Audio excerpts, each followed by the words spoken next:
एक गांव था, नाम था सहूरपुर। क्योंकि उस गांव में बस सहूर सरनेम वाले ही रहते थे, इसलिए उस गांव का नाम पड़ गया था सहूरपुर। वहीं रहता था एक मजाकिया आदमी, ठुन ठुन ठुन सहूर। वो सबसे अलग था, आंखें बड़ी, हाथ लंबी और एक अजीब सी मुस्कान। गांव के लोग उससे प्यार से कहते थे ठुन ठुन। ठुन ठुन का काम ही था लोगों को हंसाना।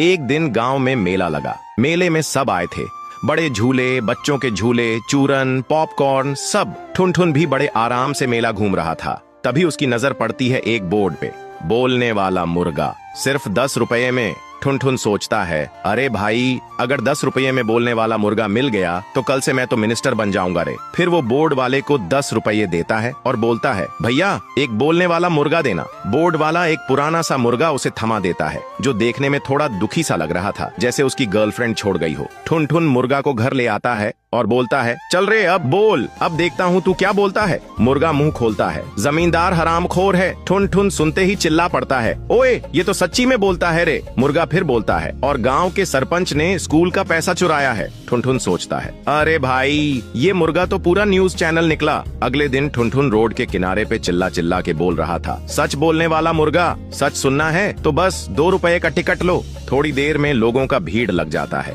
और मुर्गा बोलता जाता है, मुंशी की चोरी, मास्टर जी की दूसरी शादी और रामलाल के टॉयलेट में व्हिस्की का अड्डा। गांव में हंगामा मच जाता है। सब लोग उस मुर्गे से डरने लगे थे, कहीं उनका भी सच ना बाहर आ जाए। और ठुन ठुन भी गांव में और ज्यादा छा गया था, लेकिन दुश्मनी भी बढ़ने लगी थी। एक रात जमींदार ठुन ठुन के घर आया और गुस्से में बोला, अगर तू इस मुर्गे का मुंह बंद नहीं करवाया तो तुझे फ्राई करके कुत्ते को खिला दूंगा, और धमकी देकर चला गया। ठुन ठुन घबरा गया, पर मुर्गा बोला, टेंशन न ले ठुन ठुन भाई, प्लान बी रेडी है। ठुन ठुन बोला, तू तो बड़ी चालाकी से बोलता है बे। मुर्गा ने आंख घुमाई और बोला, अरे मैं बोलता ही इसलिए हूँ क्योंकि मैं मुर्गा नहीं, रॉ का सीक्रेट एजेंट हूँ, अंडरकवर पे था। ठुन ठुन सुनते ही बेहोश हो जाता है।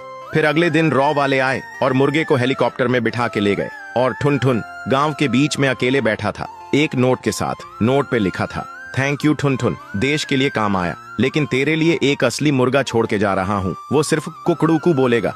तो दोस्तों, अगर आपको भी ठुन ठुन की तरह कभी जिंदगी में बोलता मुर्गा मिला हो तो कमेंट करो कुकड़ूकू।